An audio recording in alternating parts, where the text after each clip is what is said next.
शिवाय गुरवे नमः। शिवाय गुरवे नमः। शिवाय गुरवे नमः। शिवाय गुरवे नमः। అంటే ఆవిడ మహామాయ. అంటే మాయ అంటే ఏది లేదో అది మాయ. మనం మ్యాజిక్ షోలకు వెళ్తూ ఉంటారు, అయితే అక్కడ లేనిది ఉన్నట్టుగా చూపిస్తూ ఉంటాడు అని అక్కడ మటుకు నిజంగానే ఆ వస్తువు ఉంటుంది. కాకపోతే మనకు కనపడకుండా అలా ఏదో మ్యాజిక్ అది, ఇంద్రజాలం. ఇంద్రియాలని ఇది చేయటమే ఇంద్రజాలం. సరే, మొత్తానికి ఏమిటి అంటే అమ్మ ఈ మాయని కల్పిస్తు, నిజానికి మాయ ఉన్నదా అంటే అది లేనిదే. ఎలాగైతే చంటి పిల్లవాడు అక్కడ ఏది లేదో అది చూసి ఏదో ఉందని భయపడుతూ ఉంటాడు, అంటే వాడికి అలా అనిపించింది. జ్ఞానం తెలిసిన వాడు పెద్దవాడు అక్కడ అది లేదు అని చెప్తాడు. అలాగే ఉన్నది పరబ్రహ్మమే అని తెలుసుకున్న వాడికి ఈ మాయ ఏమీ చేయదు. ఉన్నది ఆమెనే, నేను ఆమె సమానం, అంటే ఆరాధించే దైవం అని ఎవరైతే ప్రగాఢంగా ఆచరణలో పెడతారో, ఎందుకంటే విశ్వసించటం, నమ్మటం ఇవన్నీ చాలా చిన్న విషయాలు. ఆచరణలో పెట్టారు. ఆచరణే సుమ్మయిరు. ఏ శక్తి ప్రతి జీవి యొక్క ప్రాణమై, ఆహారమై, వినోదమై, తల్లి అయి, తండ్రి అయి, ఇలా రకరకాలుగా ఆవిడే ఉంటుంది. గుణములు ఆవిడే, నిర్గుణము ఆవిడే. కాబట్టి ఇవన్నీ కూడా ఆవిడ యొక్క మహామాయ. దాన్ని ఆచరణలో పెట్టిన వాడికి పరమానందం లభిస్తూ ఉంటుంది. అంటే ఇది మాయ, ఇది లేనిదని తెలుసుకుని లేనిదానిగా ఎవరైతే ప్రవర్తిస్తారో వారు. అందువల్ల ఆవిడ ఎప్పుడైతే మహామాయ అయిందో మహాసత్వ. కాబట్టి కేవలము మాయని కల్పించడమో తీసేయటమో అది ఇదో అంటే కేవలం అదే కాదురా, మహాసత్వ శక్తి కలదు. సకల జగన్ నిర్వాహక శక్తి కలదు కూడా పరమేశ్వరు. సత్ అనగా ఉనికి. ఆ ఉనికిగా ఉండినటువంటి ప్రతి పదార్థమును సత్తా అనబడు. బ్రహ్మము సత్. సత్ అన్నది గుర్తింపబడినప్పుడు జ్ఞానము అనబడుతుంది. సత్ అనగా బలము. బలము జ్ఞానం యొక్క పరిణామం. దేహ బలము, ఇంద్రియ బలము, బుద్ధి బలము ఇవి క్రమమున ఒకదానికన్నా ఒకటి బలీయము. సర్వసత్వములందును మానవులు ఎక్కువగా జ్ఞానవంతులు. జ్ఞాన ఆధిక్యతయే సత్వ ఆధిక్యత, బలాధిక్యత. మహాగజము మానవుని వశమగుట మానవుని జ్ఞానాధిక్యత వలనే అవుతుంది. పరమేశ్వరి ప్రజ్ఞాన ఘన స్వరూపి ఒకట మహా. అంటే ఇక్కడ ఈ బలము, జ్ఞానము ఇవన్నీ అంటే ఇప్పుడు మీ ఒక్కొక్కరికి ఒక్కొక్క ఫీల్డ్ అనండి, ఒక్కొక్క రంగం అందనండి, వాళ్ళకి ఆ స్కిల్ ఉంటుంది.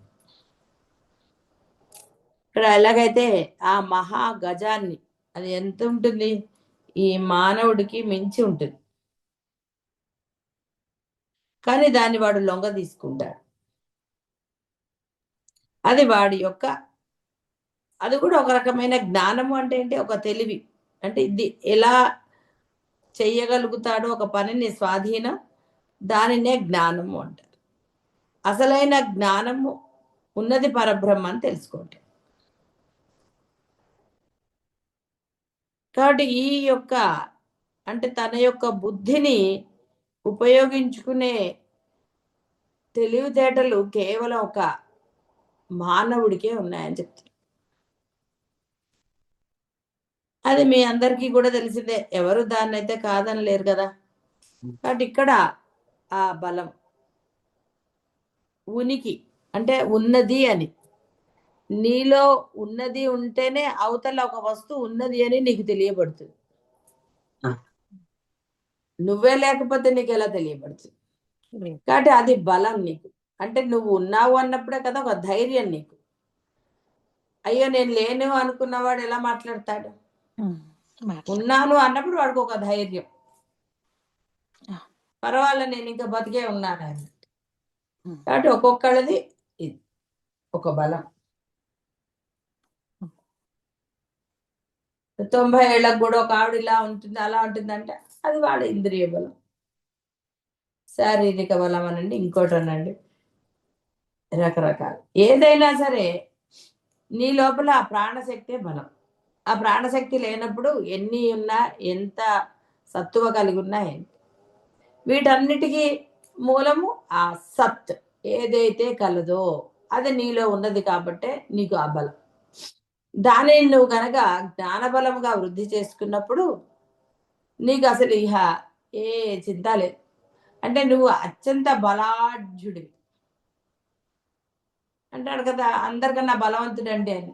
ఎందుకు సింహం రాజైంది అంటే అందరికి అన్నిటికన్నా ఆ జంతువులు, అడవిలో నివసించే జంతువులన్నిటికన్నా పశువుల్లో తెలివితేటలు బలము కలది కాబట్టి దాన్ని అడవికి రాజు అన్నారు. అలాగే ఇక్కడ మనము మామూలు బలము అనేది తీసుకోవడానికి లేదు. కేవలం జ్ఞాన బలాన్ని మనం కనుక కన్సిడర్ చేస్తే అసలు ఇహ వాడికి ఆనందమా ఇంకోట, అదే ఉంది కదా పద్ధతి, అనుధావంతి శతశః. అంటే అమ్మని ఉపాసించే వారికి, వాడు ముసలివాడైనా కుంటివాడైనా ఎవరైనా సరే అని అంటే అర్థం ఏమిటి అక్కడ, వాడు ఎక్కడికి ఏమి వాడు ప్రయత్నం చేయక్కర్లేదు. సరే అవన్నీ కాకపోయినా రమణ మహర్షిని చూడండి, ఆయన ఎక్కడికి వెళ్ళారు, దేనికోసం తాపత్రయం అన్న పడ్డాటం కానీ ప్రయత్నాలు కానీ చేశారా? లేదు, అవన్నీ జరిగాయి అంతే. అంటే నీలో ఉన్న ఆ సత్తే వీటన్నిటికీ కూడా కారణం. అంటే ఆ జ్ఞాన బలాన్ని పెంచుకోవాలన్నారు. ఎందుకంటే ఆవిడ మహాసత్వ, అన్ని బలాలు ఆవిడే, సందేహం ఏమీ లేదు, అన్నీ ఆవిడే. అలాగే అసలైన శక్తి కూడా ఆవిడే. జ్ఞాన సముపార్జనకై శృతి స్మృతులు స్వవర్ణాశ్రమోచిత కర్మలను అనురించుటయను సన్మార్గ విధానములను ఉపదేశించి భారతీయ విజ్ఞానం అంటే ఏమంది, ముందు నీ ధర్మాన్ని ఆచరించరా అంది. పరధర్మో భయావహ అని కృష్ణుడు ఎప్పుడున్నా చెప్పేసి. అంటే ఒరే ముందు నువ్వు ఏ ఆశ్రమానికి చెందిన వాడివో, అందుకని ఇక్కడ వర్ణాశ్రమ ధర్మాలు అన్నారు. నువ్వు ఏ ఆశ్రమానికి చెందిన వాడివో ఆ ఆశ్రమం యొక్క ధర్మాలను నువ్వు ఆచరించు. వర్ణము అంటే దాని జాతిని బట్టి కూడా ఉంటుంది. గృహస్థాశ్రమం మీ యొక్క వాటి గురించి అంటే మీకు విధించబడిన ఆచార వ్యవహారాలన్నీ ఏదైనా ఆ యొక్క ధర్మాలను నువ్వు ఆచరించి తీరాలి. మొదటి స్టెప్ అది.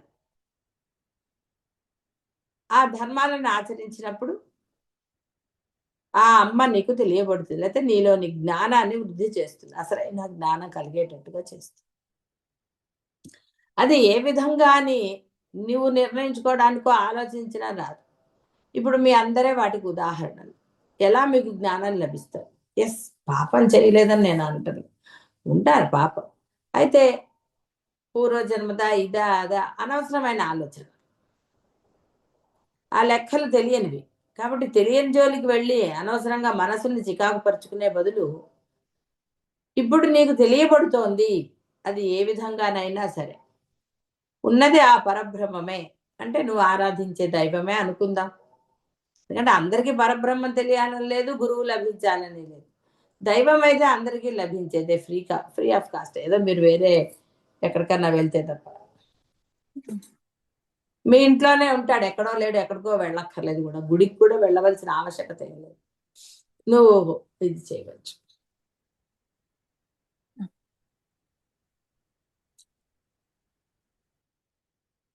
కాబట్టి ఆవిడ ముందు కర్మలను చేయరా అని మార్గాలను ఉపదేశించింది. ఎందుకంటే అది చేయకుండా రాలేడు. రమణ మహర్షి అంటే చిన్నపిల్లవాడు, అతనికి ఇంకా కర్మలు విధించబడలేదు, ఇంకా పిల్లవాడు కాబట్టి. పెరియవారు పీఠాధిపతి కాబట్టి ఆయన ఆ ధర్మాలన్నిటినీ ఆచరించారు. ఎక్కడా కూడా వర్ణాశ్రమ ధర్మాలు అన్న ఆ కర్మానుష్ఠానాన్ని ఆయన వదలలేదు. అది చేస్తూనే వేటికి అంటకుండా ఉండాలి. అది అసలే. అంటే గృహస్థాశ్రమంలో ఉన్న జ్ఞానము పొందడానికి ఏది అడ్డం కాదు. బంధాలు అడ్డం కాదు, ధనము అడ్డం కాదు, అసలు ఏది అడ్డం కాదు. నీ మనసే నీకు పెద్ద అడ్డుగోడు. కాబట్టి ఆవిడ చెప్పింది నీ ధర్మాలను నువ్వు పాటించు. అంటే ఇక్కడ మనకు కొన్ని అంటే ఇప్పుడు ఉద్యోగాలు ఇవి ఉన్నాయి, అవి కూడా అంతే. నీ ధర్మాన్ని చేయి, ధర్మాన్ని అతిక్రమించకు. తెలిసిన తర్వాత అసలు చేయకూడదు. తెలియకముందు ఏదో కష్టపడ్డావు, ఏదో చేసావు, ఇట్స్ ఓకే. బట్ తెలిసింది ఇప్పుడు నీకు, తెలిసిన తర్వాత అధర్మాన్ని ఆచరించు. వారిని అనుసరించి కర్మలను నొన్నర్చువారు క్రమముగా జ్ఞానాధిక్యత గల జన్మలను పొందుతారు. అటులాగాక తద్భిన్నంగా స్వధర్మములను వదిలి పరధర్మములను అనుష్ఠించు వారు క్రమమున హీన జన్మలను పొందుతారు. ఆయన చెప్పాడు కదా భ్రష్టులు.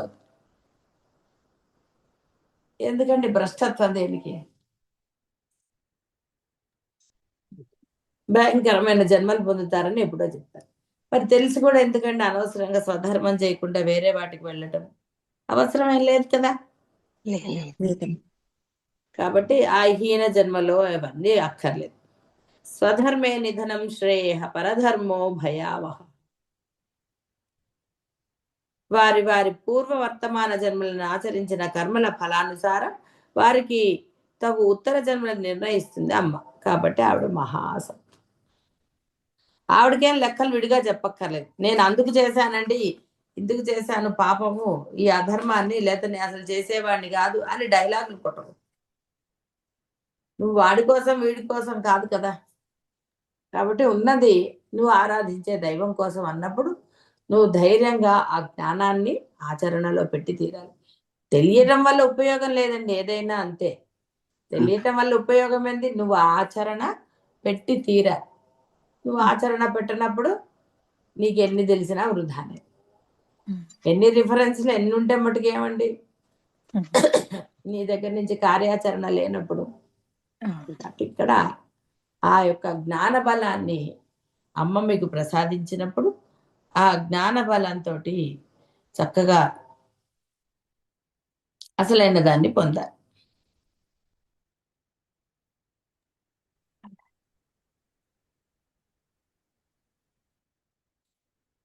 మహాశక్తి మహత శక్తి సామర్థ్యం అన్యేతి మహాశక్తి. అస్య సరిగా కనపడలేదు. అస్య ఇతి అని అంటే ఎవరిలో అయితే ఉందో అది మహాశక్తి. అనంతమైన శక్తులు కలది, ఎక్కువ ఏగు శక్తి సామర్థ్యములు కలది. తనకు సమమైనది గాని అధికమైనది గాని ఎందునూ లేదు. మహత్ శబ్దం వలన సూచించబడు పరబ్రహ్మం యొక్క శక్తి సృష్టి, పాలన, సంహార శక్తుల యొక్క సమిష్టి. అంగ, ఆయుధ, ఆవరణ, నిత్య, ఆమ్నాయ, పరివార శక్తులన్నిటి యొక్క సమిష్టి రూపము. ఇటు శక్తులన్నిటికీ మూలశక్తి ఒకట వలన అమ్మ మహాశక్తి.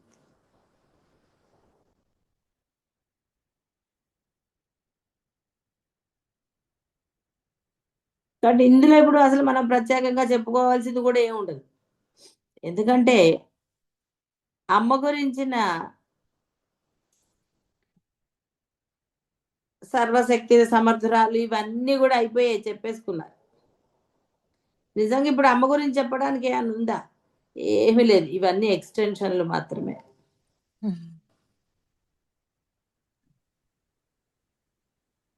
చెప్పాను కదా, ఆ పొట్టుపోయిలాగా నీలో ఆ నమ్మకం అనేది సడలకుండా ఉండడానికే ఈ కొనసాగి. ఇవన్నీ లింకులే, ఒకదాని తర్వాత ఒకటి. ఇష్టం వచ్చినట్టుగా నామాలు మనము మార్చడానికి లేదు. కాబట్టి సమిష్టి శక్తి అన్నారు. నువ్వు విడిగా చూసినా ఎట్లా చూసినా ఉన్న శక్తి అదే. అందుకని ఆ శక్తినే మనకి ఇక్కడ చూపించారు. మహాశక్తి అన్నారు. అందుకని అమ్మకు అన్ని కూడా మహత్ శబ్దాలే వినియోగించబడుతూ ఉంటాయి. ఎందుకంటే ఆవిడ కన్నా అధికురాలు అవన్నీ చెప్తున్నారు కదా, ఎవ్వరూ లేరు, ఏదీ లేదు.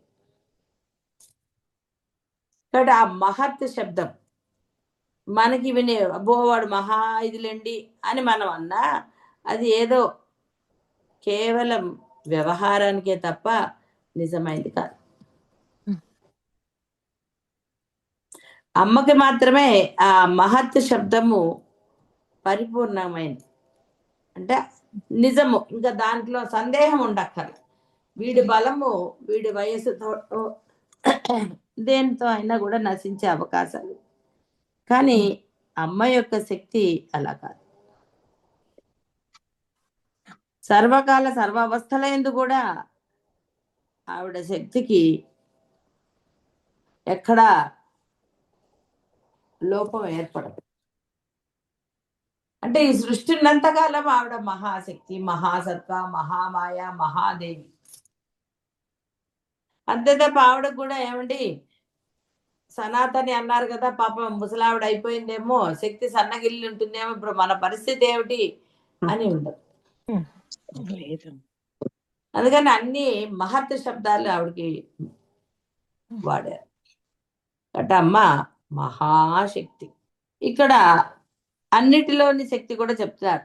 అంటే మనం ఈ ఔషధులకి వాడేవి ఆయుర్వేదంలో అంతా కూడా ఏం వాడతారో మీకు తెలుసు కదా.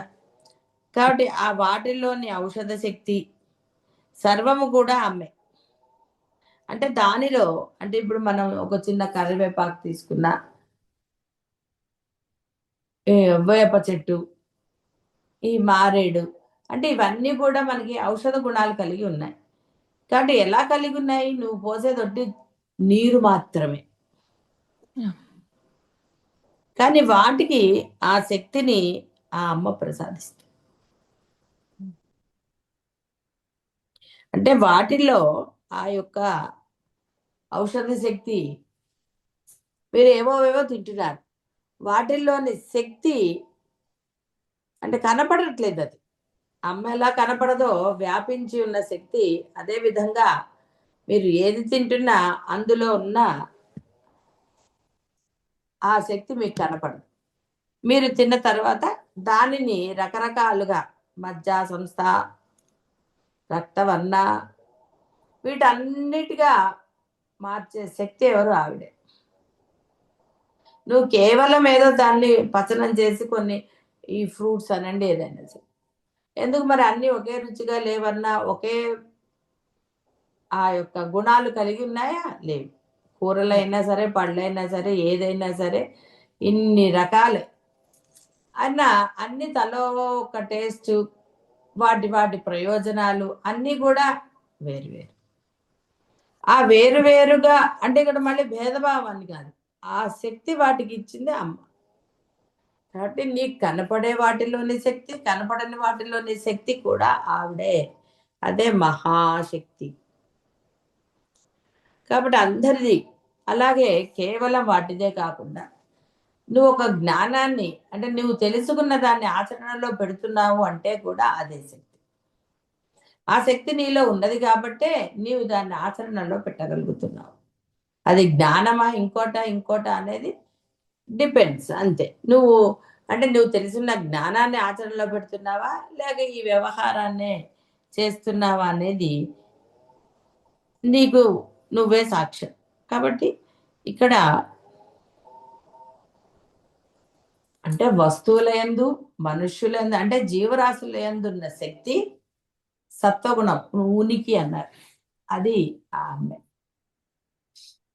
తర్వాత నువ్వు తీసుకునేవైనా కనపడేవైనా వాటిల్లో ఒక శక్తి ఉంది, ఆ శక్తి కూడా ఆ అమ్మే.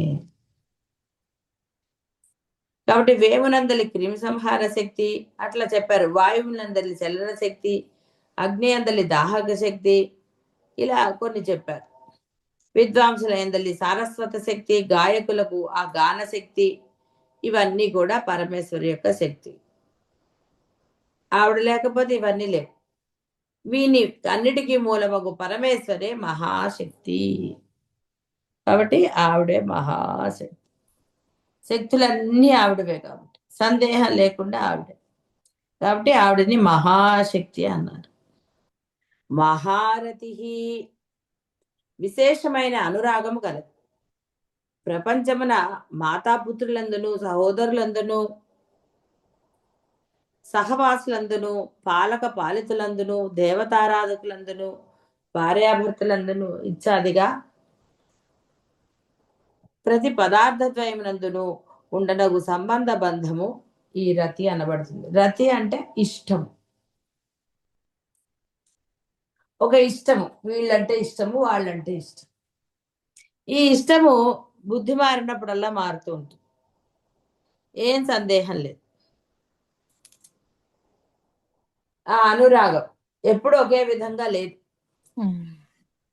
అది అంటే బంధువులందా, ఇంట్లో గృహంలో ఉండేవారి అందా అన్ని సందేహమే.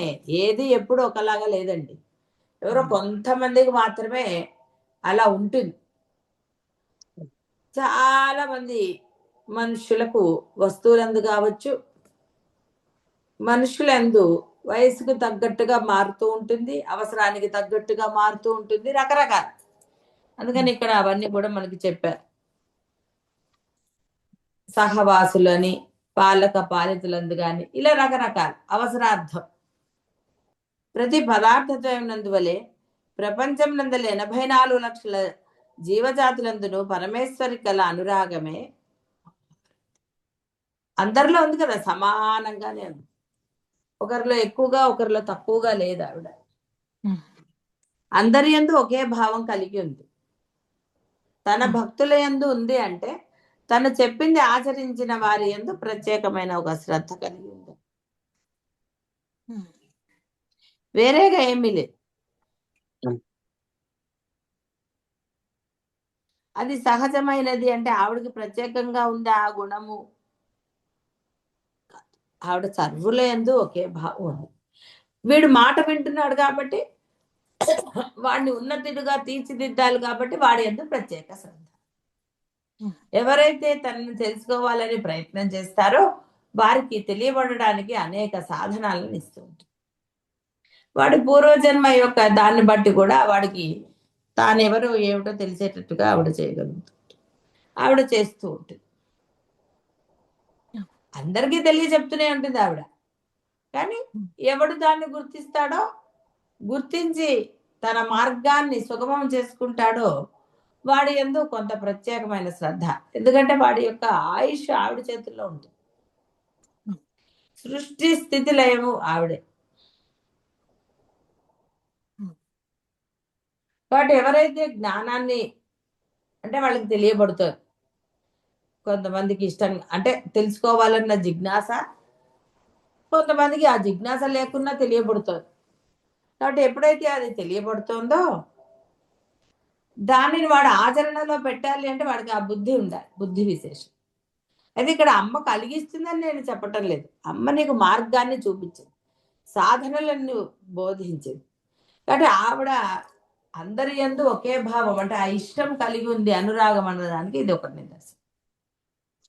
ఆవిడ నీకు అందరికీ ఒకే రకంగా బోధిస్తుంది. బోధే ఆవిడ కదా.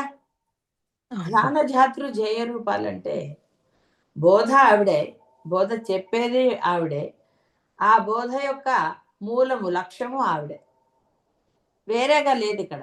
దీన్ని ఉన్న ఒక్కదాన్ని మూడుగా చేసాము. అంటే మూడు అయితేనే మీకు అది అవగాహన నుండి ఆచరణ కుదురుతుంది కాబట్టి మూడుగా చేశారు. అనేకం ఏకం అవ్వాలి. ఏకత్వం ఎప్పుడు ఆనందాన్ని ఇస్తుంది.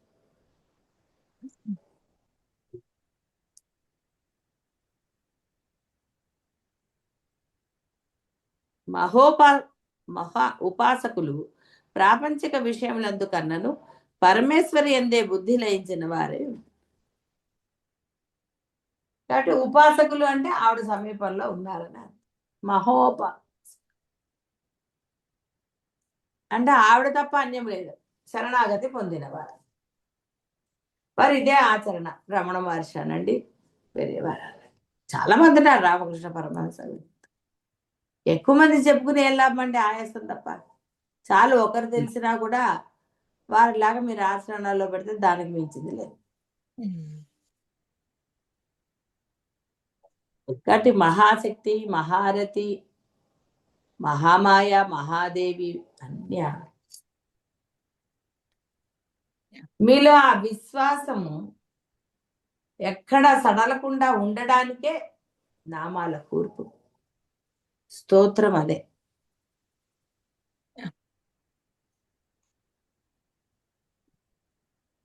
మహాభోగ బ్రహ్మాండ శరీరధార్యకు విరాట్ పురుషుని స్వరూపం పంచభూతముల యొక్క హీనాధిక సమ్మేళనమునకు శరీర ఈ శరీరమే భోగము అన్నమాట. అంటే దేహం ఉన్నప్పుడే కదా నువ్వు ఏదైనా అనుభవించగలుగుతావు. దేహం లేనప్పుడు ఏమిటి నువ్వు అనుభవిస్తావు? అయితే ఇక్కడ దేహం ఉన్నప్పుడే అంటే నిజంగా దేహం ఉన్నప్పుడే అని కాదు, దేహంలో నీకు కనీసం అనుభవించే ఆ శక్తి ఉండాలి. ఏది వచ్చేసిన తర్వాత కొన్ని ఎలా అనుభవిస్తారండి? కొన్ని తినలేరు, కొన్ని చూడలేరు, కొన్ని ఇది చేయలేరు, ఇలా రకరకాల. ఆవిడ బ్రహ్మాండ శరీరధారి అంటే ఎన్నో శరీరాలు ఆవిడకి. అన్ని శరీరాల్లో ఆ శరీరానికి తగ్గట్టుగా శక్తి కలిగి ఆ జీవి యొక్క పూర్వజన్మ ఇదనండి ఏదన్నా.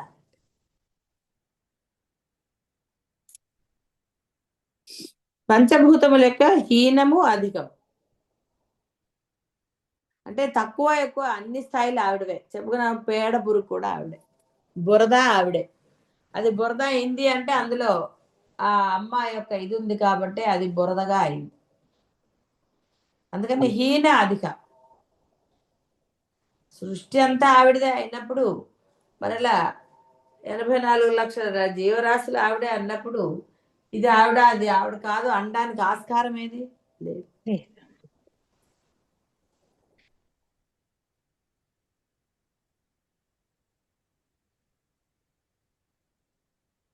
ప్రతి జీవికి ఒక్కొక్క భోగం ఉంటుంది. అంటే ఇష్టం అనండి, అనుభవించేదనండి, రకరకాల భోగము అనగానే మామూలుగా మనం అనుభవించేదనే చూస్తాం. ఇష్టమైనా కూడా భోగమే, శక్తి భోగమే. కాబట్టి అందరికీ ఒకే విధంగా లేదు, అందరిది ఒకే ఇష్టంగా కూడా లేదు.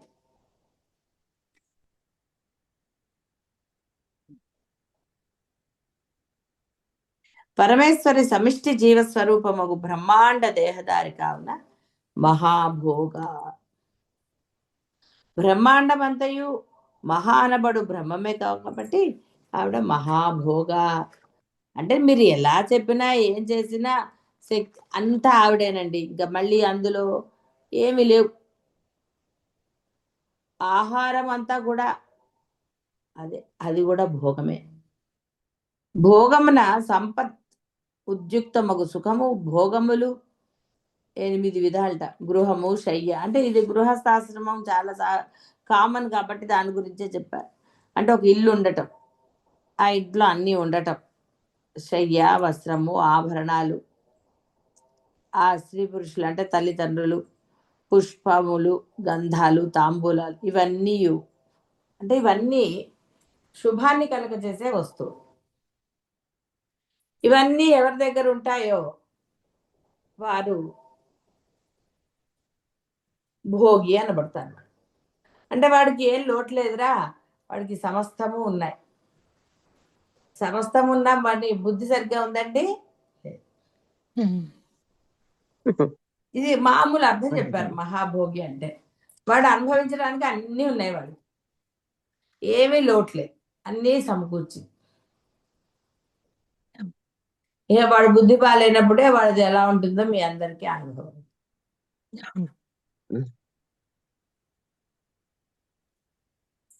కాబట్టి ఇలాంటి భోగార్హత కలవారందరికీ ఈ భోగములను ఆవిడ సమకూరుస్తుంది. పూర్వజన్మానుసారం అది చేయాలి కదా. అందుకని ఆవిడ అన్నీ కూడా అరేంజ్ చేస్తూ ఉంటుంది. అందులో అందరి పట్ల ఒకే విధమైన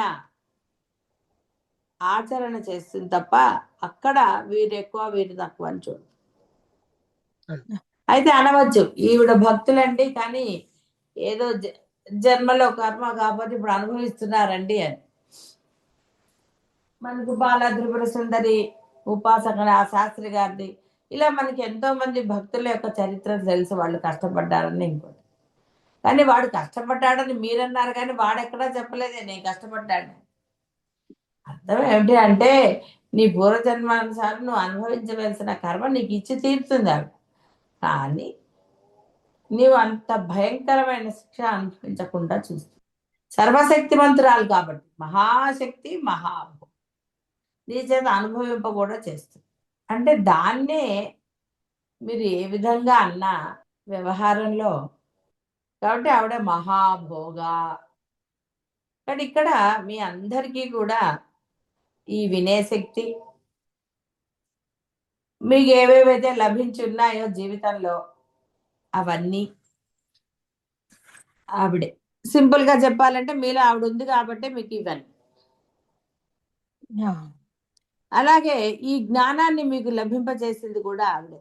ఎందుకంటే ఎన్నున్నా కూడా ఇవన్నీ కూడా నశించేవా, ఇంకోట అప్రస్తుత విషయాలు. ఆవిడ నీకు తెలియబడింది కాబట్టి ఇప్పుడు నీ కర్తవ్యం ఏమిటి? అమ్మా నువ్వు ఉన్నప్పుడే నేను నీలో కలిసిపోవాలన్న ఆ దృఢ నిర్ణయం కోసమే ఇన్ని నామాల అర్థాలు చెప్పుకోండి. కాబట్టి అవన్నీ కలిగి ఉండండి.